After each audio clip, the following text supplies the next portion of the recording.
Tejas academy స్థాపించిన 12 సంవత్సరాల్లో 1918 defence ఉద్యోగాలతో పాటు ఇంటర్లో రాష్ట్ర స్థాయి మార్కు సాధించి తెలంగాణ నెంబర్ 1 గా నిలిచిన Tejas. Welcome to Suman TV Karimnagar. అందరికీ నమస్తే. నేను మీ యాంకర్ ప్రౌలిక. ప్రస్తుతం మనం కరీంనగర్ కి సమీపంలో ఉన్న నగునూరు, దాదాపుగా ఒక సుమారు 9 కిలోమీటర్ల దూరంలో ఉన్న నగునూరులో ఉన్నామండి. ఒకప్పుడు ఇక్కడ 400 దేవాలయాలు ఉన్నాయని మనకు కథనం వచ్చింది. సో దాంట్లో భాగంగా రాను రాను కాలక్రమేణా కొన్ని అంతరించిపోయాయి, కొన్ని శిథిలావస్థకు వచ్చాయి. అందులో భాగంగా ఒక దేవాలయం త్రికుటాలయం. సో ఆ త్రికుటాలయాన్ని ఇప్పుడు మన కరీంనగర్ సుమన్ టీవీ తరపున మీ అందరికీ చూపించడానికి ఒక చిన్న ప్రయత్నం చేద్దాము. సో వెళ్దాం పదండి.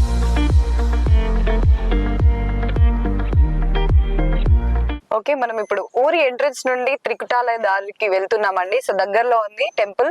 సో మన సుమన్ టీవీ కరీంనగర్ తరపున మీ అందరికి కూడా ఇది చూపించే ప్రయత్నంలో సో దగ్గరికి వచ్చేసాం ఆల్రెడీ. సో ఎంతో విశిష్టత కలిగిన దేవాలయాలన్నీ కూడా నగనూరులోనే ఉన్నాయండి. ప్రత్యేకంగా 400 పైగా అంటే అప్పుడు ఎంత చరిత్ర ఉండి ఉంటుందో మీరు ఒక్కసారి ఊహించండి. సో దాదాపుగా కాకతీయుల కాలంలో ఉన్న దేవాలయాలన్నీ కూడా ఇక్కడ మన నగనూరులోనే ఉన్నాయి, కరీంనగర్ జిల్లాలో.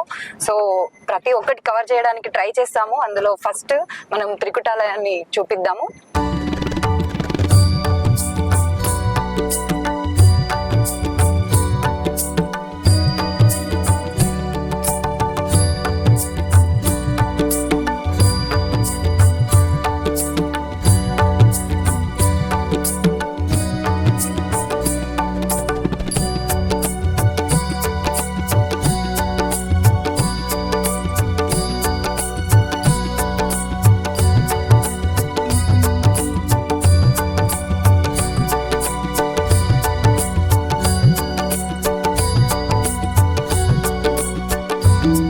మొత్తానికి మనము త్రికుటాలయం దగ్గరకు వచ్చేసాము, చూసారు కదా. సో దాదాపుగా 8వ శతాబ్దం నుండి 13వ శతాబ్దం వరకు ఇక్కడ కళ్యాణి చాణక్యులు, అలాగే వెమ్లవాడ చాణక్యులు, కాకతీయులు ఏలిన రాజ్యం ఆ కాలంలో, ప్రాచీన కాలంలో ఈ నగునూరుని వారందరూ పరిపాలించారండి. సో అందులో భాగంగా చాణక్యులు మనకు ఈ త్రికుటాలయాన్ని నిర్మించారు ఆ కాలంలో. సో ఇప్పుడు ఒకసారి వెళ్ళి అందులోకి మనము చూసేద్దాము డీటెయిల్డ్ గా. సో త్రికుటాలయం అనే పేరు ఎందుకు వచ్చిందంటే ఇక్కడ మనకు 3 శివలింగాలు ఉన్నాయి. సో ఆ 3 శివలింగాలు కూడా ఒకదానికొకటి అభిముఖంగా ఏర్పాటు చేయబడ్డాయి. సో ఒక్కొక్కటి క్లియర్ గా డీటెయిల్డ్ గా మీకు మన సుమన్ టీవీ కరీంనగర్ ద్వారా తెలియజేయడానికి మేము సిద్ధంగా ఉన్నాము. సో ఒకసారి చూసేద్దాము, వెళ్ళి పదండి. త్రికుటాలయంలోకి మనము ప్రవేశించే ముందే ఇక్కడ ముందు భాగంలో మనకు దేవుడి యొక్క ఒక వైపు భాగం పైన ఉన్న కప్పు ఇక్కడ వచ్చి ఉందండి, పడింది. సో చూస్తున్నట్టయితే శిథిలావస్థ స్థితిలో ఉంది దేవాలయం అంతా కూడా. సో ఒక్కసారి చూడండి.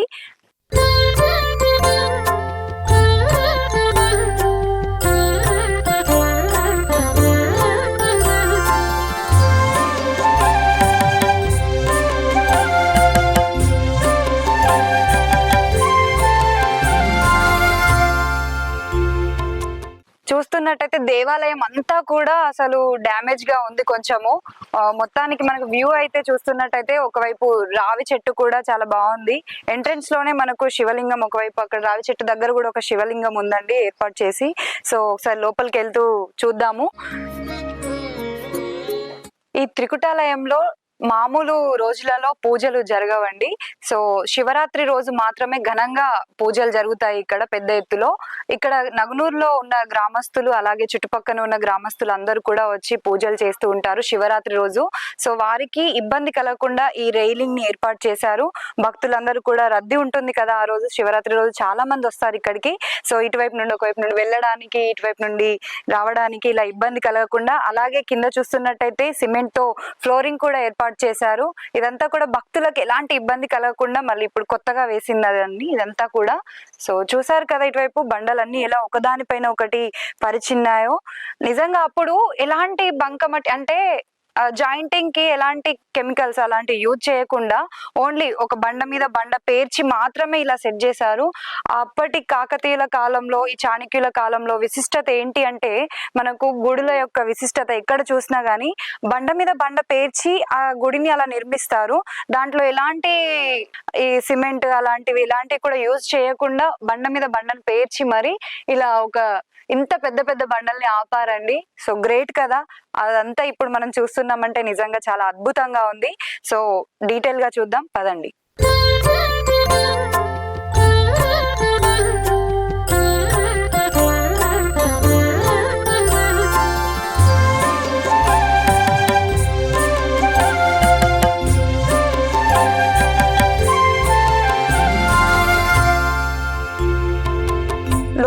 వెళ్తున్నప్పుడు చూస్తున్నారు కదండి, ఇది ఇప్పుడు ఏర్పాటు చేసిన మెట్లు.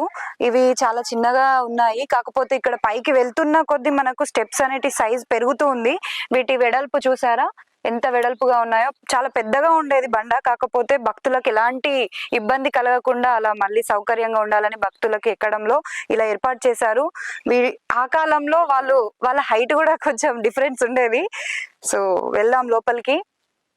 నిజంగా అద్భుతంగా ఉందండి శివాలయం, నిజంగా దర్శించుకోవడం చాలా గొప్పగా అనిపిస్తుంది.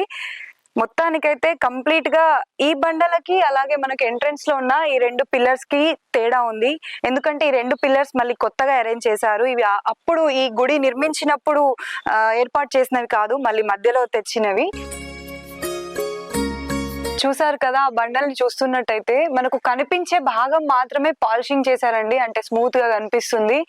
ఇక్కడ కింద చూస్తున్న బండల్ని చూసారు కదా ఎంత గరుకుగా ఉందో, అంటే బండ ఎలా ఉందో అలాగే ఉంది, కాకపోతే కనిపించే భాగం అయితే ఏదైతే ఉందో దాన్ని పాలిషింగ్ చేశారు నీట్ గా మనకు స్ట్రక్చర్ కనిపించడానికి. అద్భుతం అండి నిజంగా, కాకతీయుల కాలం నాటి ఆ కళలు, ఆ నైపుణ్యాలు నిజంగా ఎంత గ్రేట్.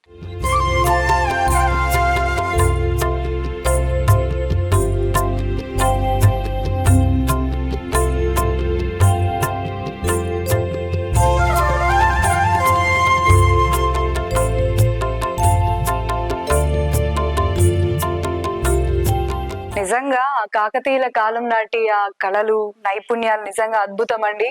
ఎంత పెద్ద పెద్ద రాళ్ళు అసలు ఎలా తీసుకొచ్చి వీటిని ఇలా చెక్కారు, ఇలా సెట్ చేశారు అర్థం అవ్వట్లేదు. వామ్మో, ఈ పిల్లర్స్ చూసారా ఒక్కొక్కటి కంప్లీట్, నాకు తెలిసి ఇది ఒకటే బండలా ఉంది, దాన్ని ఇలా చెక్కారు అనుకుంటున్నాను నాకు తెలిసి. సో వీటి మీద ఈ కళా నైపుణ్యం చూసారా, ఆ రాతి మీదనే ఇలా చక్కగా ఎంచక్క ఒక్కొక్కటి ఇలా చెక్కడం జరిగింది నీట్ గా. సో చూసారు కదా 3 శివలింగాలు ఉన్నాయి. మనం ఒక్కొక్క గర్భగుడిలో ఉన్న శివుడిని ఒకసారి దగ్గరగా చూపించే ప్రయత్నం చేద్దాము. ఒకసారి ఇక్కడ ఉన్న శివుడిని చూద్దాం రండి.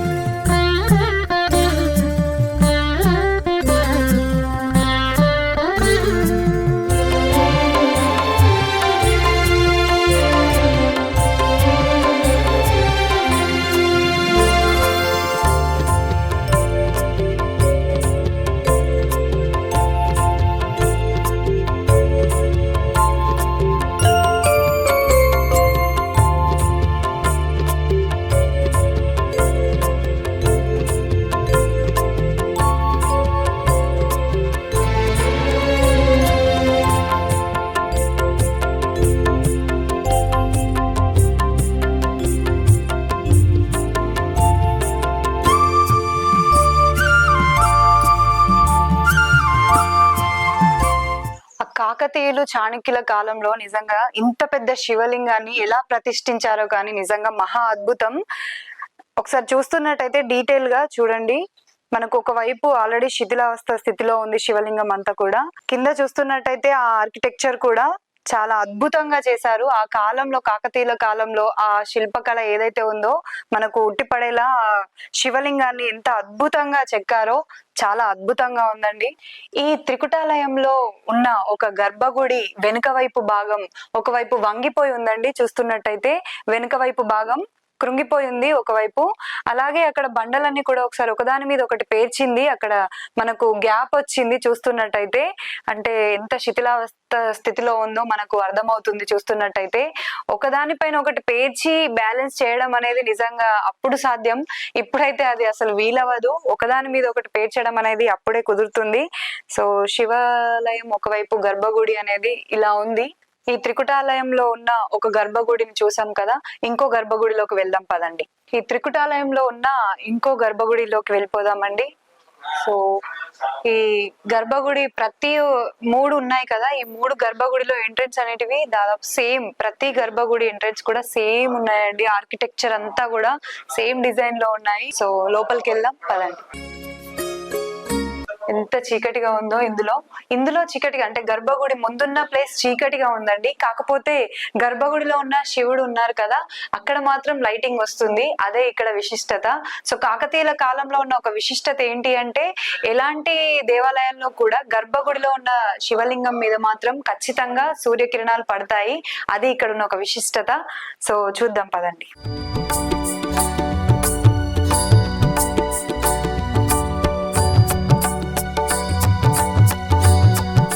ఓకే, ఇక్కడ కూడా సేమ్ ఇందాక చూపెట్టిన ఒక గర్భగుడిని చూపెట్టాం కదా, సో ఇక్కడ కూడా సేమ్ అలాగే ఉందండి.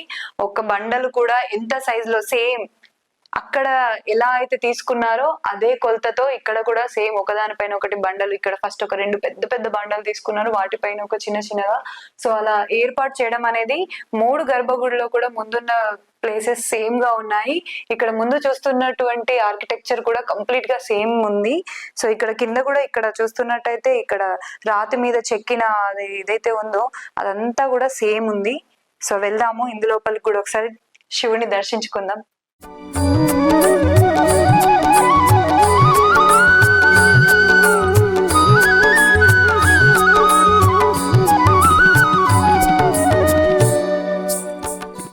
ఓకే, గర్భగుడి లోపలికి వెళ్ళిపోదాము.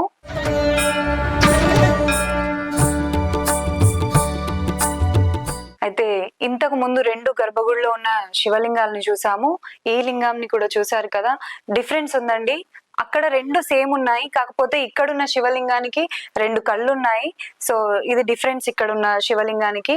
కాకపోతే కంప్లీట్ గా పైనుండి కిందికి మాత్రం స్ట్రక్చర్ అంతా, ఆర్కిటెక్చర్ అంతా సేమ్ ఉంది. ఒక ఐస్ మాత్రం డిఫరెంట్ గా ఉన్నాయి.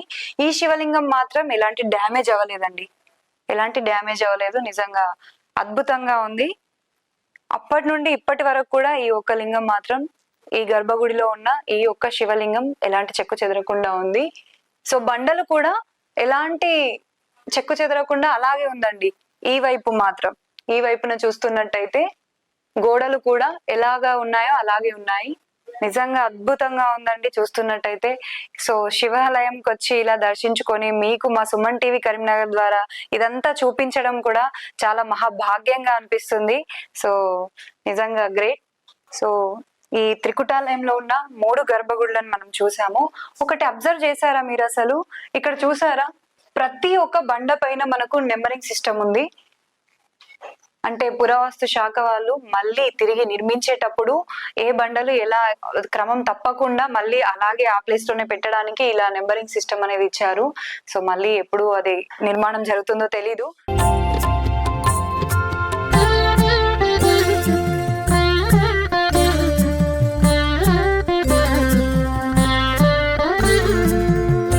ఇంకొక విషయము, ఈ త్రికుటాలయము చుట్టుపక్కల చూస్తున్నట్టయితే అడుగడుగున దేవాలయాలు ఉన్నాయండి. నిజంగా ఇంకొకటి ఏంటి అంటే, ఇక్కడ ఎక్కడ త్రవ్వకాలు జరిగినా కానీ ఏదో ఒక విగ్రహాలు దొరుకుతూనే ఉంటాయి. ఎప్పటికి కూడా మనకు పురావస్తు శాఖ వారు తెలియజేస్తూనే ఉంటారు. అడుగడుగున ఇక్కడ దేవాలయాలు ఉన్నాయంటే నిజంగా 400 పైగా దేవాలయాలు ఉన్నాయన్నది కూడా నిజమే అనిపిస్తుంది. ఒక్కసారి ప్రతిదీ కూడా డీటెయిల్ గా చూద్దాము. మనము మండపం పైన ఉన్న ఈ గోపురం అంటే చూసారు కదా, ఎలా ఒక బండ పైన బండను పేర్చి ఒక స్క్వేర్ షేప్ లో అరేంజ్ చేశారండి. ఇది కూడా ఒక అద్భుతం అని చెప్పొచ్చు. అక్కడ దాని మీద చెక్కిన ఒక్కొక్కటి శిల్పకళ చూసారా, ఆ రాతి మీద అలా ఎలా చెక్కారు, అసలు ఆ థాట్ అప్పుడు వాళ్ళకి ఎలా వచ్చింది.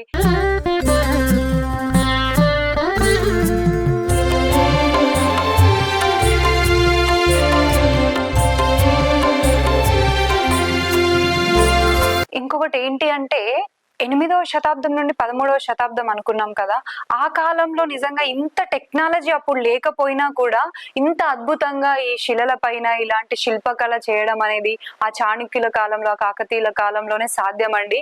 నిజంగా ఇదంతా కూడా చూస్తున్నట్టయితే అంటే ప్రపంచం అంతటా కూడా చాటి చెప్పేలాగా, వారి స్థాయిని తెలియజేసేలాగా వారు ఇంత చక్కగా చెక్కించారు అనేది మనకు అర్థమవుతుంది. సో చాలా అద్భుతంగా ఉంది. అప్పటికి ఇప్పటికి చాలా డిఫరెన్స్ ఉంది. అప్పటి టెక్నాలజీ ఇప్పటి టెక్నాలజీ చాలా వేరు. కాకపోతే ఇప్పుడు ఇలా చేయమంటే ఇలా కష్టం, అది అసాధ్యం అని చెప్పొచ్చు. ఎలాంటి అంటే మనకు సిమెంట్ అలాంటివి ఏవి కూడా యూజ్ చేయకుండా ఇంత అద్భుతంగా ఆలయాలను నిర్మించడం ఆ కాలంలోనే సాధ్యం. నిజంగా అప్పటికి ఇప్పటికి కూడా చూసారు కదా, ఇంకా చెక్కు చెదరకుండా, అంటే శిథిలావస్థలోనే ఉంది కానీ కొన్ని కొన్ని పిల్లర్స్ అయినా సరే మనకు బండ మీద బండ పేర్చినవి ఒక్కొక్కటి ఎలాంటి చెక్కు చెదరకుండా ఇంకా ఉన్నాయి. ఇప్పుడిప్పుడే కడుతున్న కొన్ని మనం చూస్తున్నాం కదా, ఆ కట్టడాలు కూడా ఇప్పుడు మొత్తానికైతే కూలిపోతున్నాయి.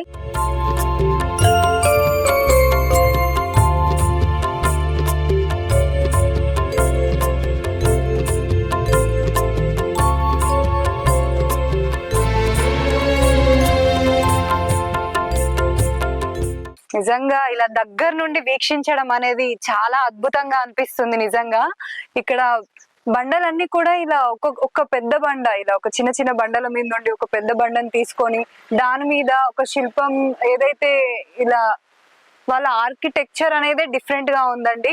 సో సైడ్ టు సైడ్ పేర్చారు, ప్రక్క ప్రక్కకే పేర్చి ఇలా దేవాలయాన్ని నిర్మించడం అనేది చాలా గొప్ప విషయం. నిజంగా మనము ఈ దేవాలయాన్ని ఎలాంటి సిమెంట్ అలాంటి ఏవి కూడా యూజ్ చేయకుండా ఉపయోగించారు అని చెప్పడానికి ఇది ఒక ఆధారం అండి. ఇక్కడ మనకు ఒకవైపు ఉన్న వంగిపోయింది కుంగిపోయి ఉన్న పిల్లర్ని చూస్తున్నట్టే ఇక్కడ ఈ బండ అనేది ఇట్లా వంగిపోయింది. ఇందులో చూస్తే ఎలాంటి సిమెంట్ కానీ ఏది కూడా యూజ్ చేయకుండా ఉన్నారు. ఇది ఒక ప్రూఫ్ మనకి. ఇక్కడ ఎంత గ్యాప్ వచ్చిందో చూసారా. నిజంగా ఇలా ఆగడం అనేది అది దగ్గర నుండి చూస్తే ఆ ఎక్స్పీరియన్సే వేరుగా ఉంది. సో మీరు కూడా ఈ నగునూరు చుట్టుప్రక్కల ఉన్న గ్రామస్తులందరూ కూడా ఒకసారి ఈ త్రికుటాలయానికి వచ్చి వీక్షించండి. ఇలాంటి పురాతన దేవాలయాలు అనేటివి శిథిలావస్థలో ఎన్నో కూడా వెళ్ళిపోయాయి. ఇలాంటివి వచ్చి వీక్షించడం ద్వారా మనము ఎంతో నేర్చుకోవచ్చు. అప్పటి కట్టడాలు, అప్పటి నైపుణ్యాలు ఇప్పుడు ఎంతవరకు ఉన్నాయి అనేది కూడా మనకు అర్థమవుతుంది.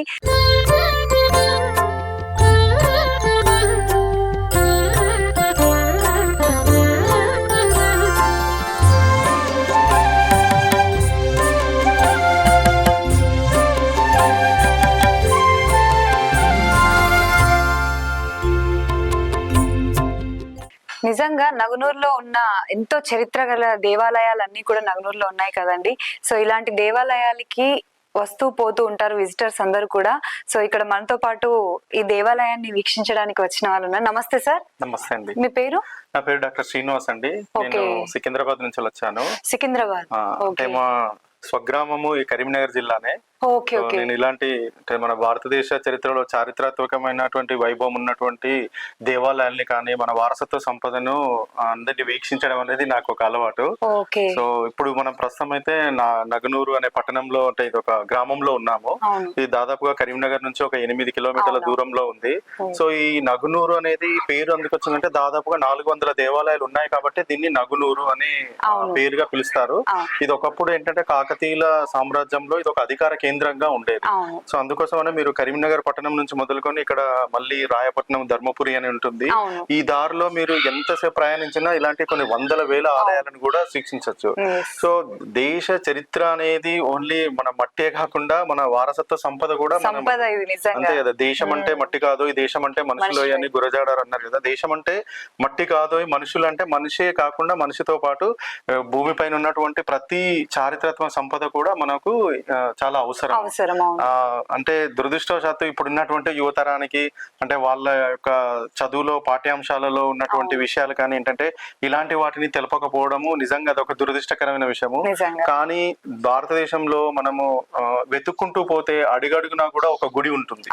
అడుగడుగునా ఒక గుడి ఉంటుంది. ఆ గుడికి కూడా ప్రత్యేకమైనటువంటి ఒక చరిత్ర అనేది కలిగి ఉంటుంది.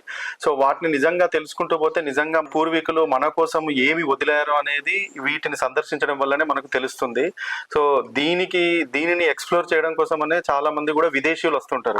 దురదృష్టకరమైన విషయం ఏంటంటే మన భారతీయులే వీటి గురించి పట్టించుకోరు. కానీ చాలా మంది కూడా వెస్టర్న్ కంట్రీస్ నుంచి వచ్చి ఇక్కడ దాదాపు వారం రోజులు, నెల రోజులు ఇక్కడ ఉండిపోయి ప్రతి దాని మీద ప్రతి శిల మీద ఒక పరిశోధనగా చేస్తున్నటువంటి విషయం.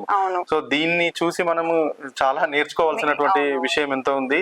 అందుకోసమనే దీని చరిత్రనే తెలుసుకోకుండా చాలా వరకు ఏంటంటే అన్ని కూలిపోవడం గానీ లేకపోతే ధ్వంసమయ్యే పరిస్థితిలో ఉన్నాయి. సో దీని గురించి కూడా మన ఎవరైతే లోకల్ గా ఉంటారో పురావస్తు శాఖ వాళ్ళు కానీ ప్రభుత్వంతో పాటు ఈ యొక్క చుట్టుపక్కల ఉన్న గ్రామాలు కానీ చదువుకున్నటువంటి యువతరం కూడా దీనిపైన కొంచెము మనం ఏంటంటే ఆసక్తి కనబరిచేసేసి దీన్ని కూడా కొంచెము బాగుపరచుకోవాలి, మన చరిత్రను నెక్స్ట్ తరాలకి అందించుకోవాలి, భావితరాలకు అందించుకోవాలనేది నిజంగా ప్రతి ఒక్కరికి ఆ ఆలోచన రావడం అనేది రావాలి కూడా. ఈ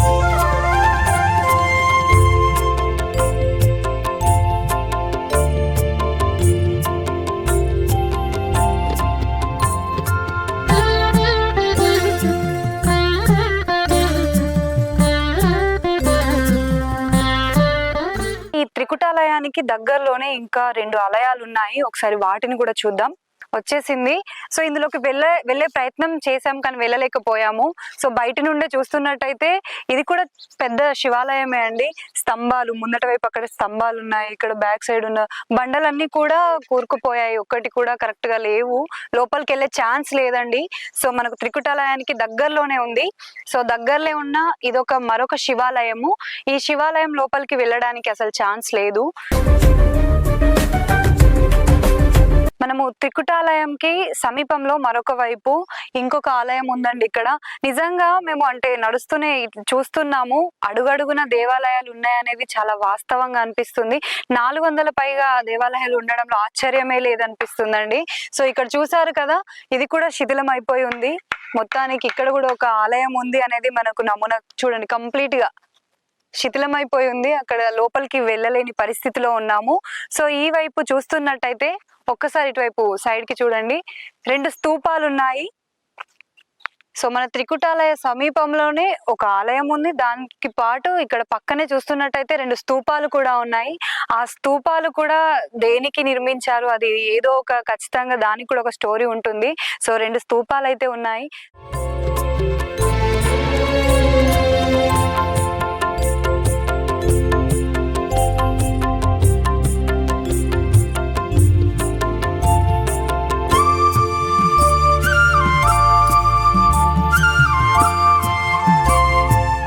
సో ఇదంతా కూడా మన సుమన్ టీవీ కరీంనగర్ తరపున చూస్తున్న ప్రేక్షకులందరికీ కూడా అర్థమై ఉంటుంది. సో మీరు కూడా ఈ నగనూరులో ఉన్న దేవాలయాలన్నిటికీ వచ్చి విజిట్ చేసి మీరు ఖచ్చితంగా అద్భుతంగా ఉన్నాయండి ఒక్కొక్క కట్టడాలు.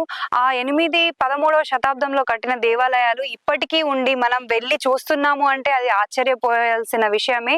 సో అలాగే దేవాలయాలు, శివాలయాలని విజిట్ చేసే ఇష్టమైన వారు కూడా ఉంటారు. అలాంటి వారు కూడా వచ్చి ఇక్కడికి విజిట్ చేయొచ్చు. ప్రతి ఒక్కరు వచ్చి సో శివుడి ఆశీర్వాదము తీసుకున్నట్టు ఉంటుంది. ఆ కాలంలో ఉన్న ఆ అద్భుతమైన కట్టడాలని చూసినట్టు ఉంటుంది. అప్పటికి ఇప్పటికి చాలా తేడా ఉందండి. నిజంగా రియాలిటీలోకి వచ్చి చూస్తేనే మనకు అది అద్భుతంగా అనిపిస్తుంది. ఓకే, సో ఇప్పుడు మనం ఇక్కడ త్రికుటాలయానికి దగ్గరే ఉన్న ఆలయంకి వచ్చాం కదా. ఇక్కడ 2 స్తంభాలు కూడా ఉన్నాయి. సో దగ్గరే ఉన్న స్థానికులు ఉన్నారండి ఇక్కడ మనతో పాటు. సో మీ పేరు? శంకరయ్య. ఓకే, శంకరయ్య గారు మనతో ఉన్నారండి. సో నమస్తే శంకరయ్య గారు. నమస్తే. మనకు ఇక్కడ ఈ స్తూపాలు ఉన్నాయి, ఇక్కడ ఈ గుళ్ళు ఉన్నాయి, వీటి గురించి మీకు ఏమైనా తెలుసా? ఇక్కడ శివాలయం ఉన్నది, అది శివాలయం. ఓకే, ఇప్పుడు ఇది త్రికుటాలయం. అయితే వాటికి దగ్గర ఇవి స్తంభాలు ఉన్నాయి. ఓకే, ఆ స్తంభాల మీద గరుడ పక్షి అనేది ఉండే. గరుడ పక్షి ఉండేనా దాని మీద విగ్రహం? ఓకే, అయితే దాన్ని వాళ్ళు ఎక్కడోళ్ళు ఎక్కపోయారు. ఓకే, హైదరాబాద్ లో పట్టుపడ్డారు. ఓహో, దాన్ని పలుగొట్టిర్రు. అంతవరకు తెలిసింది. అయితే దీని మీద దానికి ఎక్కి నూనె పోసి దీపం ముట్టించేది. ఓహో, వెనుకట పాతకాలంలో దీపం ముట్టించేవారు. ఇప్పుడు అది ఎత్తుకపోయిన కాడ నుంచి ఏం వాళ్ళు అత్తలేరు. ఇక ఎవరు ఇక దీనికి వచ్చి ఏం పట్టించుకోలేదు. ఇక్కడ స్తంభం ఉన్నది, దాని మీద కూడా విగ్రహం ఉండే. ఓహో, ఇంకా ముందు వైపు కూడా ఇంకొక స్తంభం ఉంది. అది ఉన్నదా పోయిందా తెలియలే. ఇంకా ఇప్పుడు శివరాత్రి జాతర తాగుద్ది, కథలు చెప్పుడు, పూజలు, నమస్కారాలు, బామ్మన్లు వస్తారు ఆడానికి ఒక పరి. ఇప్పుడు అట్టిగా కూడా అత్తుర్రు మనసులు. మరి ఈ గుడి గురించి ఒకటి ఉంది కదా, ఇక్కడ నుండి దేవుడు వెమ్లవాడకు వెళ్ళిపోయిండు అని, అది నిజమేనా? నీకేమైనా తెలుసా ఈ మాట? ఇక్కడ నుంచి వెళ్ళిపోయి అక్కడ నికురం అయిందట అన్నారు. అన్నారు. సో ఒకసారి ఇక్కడ దేవాలయం ఉంది కదండి. అంటే మాకు మా తాతలు చెప్పింది ఏంటంటే పూర్వంలో ఇక్కడ ఫుల్ దేవాలయాలు ఉండేవి. ఓకే. ప్లస్ మన అక్కడ మీరు ఆల్రెడీ టెంపుల్ కి వెళ్ళిన అంటారు కదా, అక్కడ శివాలయ మన లింగాలు ఉండేవి. అక్కడ లింగాలకు దొంగలు ఏం చేశారంటే వెనక సైడ్ గడ్డవరతోని కొట్టేసారు అన్నట్టు. అంటే అప్పుడు మా తాతలు చెప్పిందంటే దేవుడు అట్లా వెళ్ళిపోయాడు అని చెప్పారు. అవునా? శ్రీ రాజరాజేశ్వర స్వామి ఫస్ట్ ఇక్కడ కొలువై ఉన్నారు, మా ఊర్లోనే ఉండే. అయితే అట్లా దొంగలు అలా చేయడం వల్ల ఆయనకు కోపం వచ్చి అక్కడికి తరలి వెళ్లారు అనేది ఒక నానుడి మీకు తెలిసిన సమాచారం. సో చూసారు కదా, ఇది సమాచారం స్థానికులు చెప్తున్నారు ఇలా. సో ఇక్కడ శ్రీ రాజరాజేశ్వర స్వామి ఫస్ట్ ఇక్కడే కొలువై ఉన్నారు. దీన్ని వెమ్లవాడ అని కూడా అన్నారా? వెమ్లవాడ అని కూడా అనేవారట ప్రాచీన కాలంలో. సో అలా దొంగలు అలా చేయడం వల్ల ఇంకా వచ్చిన సమాచారం ఏంటి అంటే, ఈ దేవాలయాన్ని నిర్మించేటప్పుడు ఎంత ఖర్చు అయిందో ఆ ఖర్చుని లెక్కించడం వల్ల శ్రీ రాజరాజేశ్వర స్వామికి నచ్చక వెమ్లవాడకి వెళ్ళి అక్కడ కొలువై ఉన్నారు అని మనకు సమాచారము. సో ఒకసారి చూద్దాము ఇక్కడ ఈ టెంపుల్ పరిస్థితి ఎలా ఉంది అనేది. రండి, మనం ఇప్పుడు త్రికుటాలయానికి సమీపంలోనే ఉన్న మరొక ఆలయంకి వచ్చామండి. సో ఇక్కడ ఒకసారి చూద్దాము. ఎంట్రన్స్ లోనే ఒక పెద్ద బండ కూడా ఉంది, దీని మీద ఒక శిల్పం కూడా చెక్కి ఉందండి. మనం త్రికుటాలయంలోనే సమీపంలో ఉన్న మరొక ఆలయంలోకి వచ్చామండి. ఇక్కడ చూస్తున్నట్టే ఎంట్రీలోనే ఒక పెద్ద బండ ఉంది, దాని మీద ఒక శిల్పాన్ని కూడా చెక్కడం జరిగింది. సో ఆ శిల్పాన్ని కూడా ఆ కాలంలో ప్రాచీన కాలంలో చెక్కారు. సో దేవాలయానికి ఎదురుగా ఉంది ఆ బండ. సో ఒకసారి దేవాలయం చూస్తున్నట్టయితే ఇక్కడ శ్రీ రాజరాజేశ్వర స్వామి అప్పుడు ఆ కాలంలో ఇక్కడే కొలువై ఉండేవారు అని ఇక్కడ గ్రామస్తులు చెప్తున్నారు. ఈ దేవాలయాన్ని కూడా కాకతీయుల రాజులు ఆ కాలంలోనే కాబట్టి ఒకసారి చూసారు కదా, ఒకసారి ఆ బండ పైన బండ పేర్చే విధానం అయితే ఏదైతే ఉందో అదంతా సేమ్ అండి. ఎక్కడ చూసినా గానీ మనకు సిమెంట్ అలాంటివి ఏది యూజ్ చేయకుండా అలాగే కట్టారు. ఇక్కడ నుండి శ్రీ రాజరాజేశ్వర స్వామి గారు అక్కడికి వెళ్ళారు అనేది ఇక్కడ ఉన్న గ్రామస్తులందరూ కూడా చెప్తున్నారు. ఇది ఇక్కడ సమాచారం. ఇప్పుడు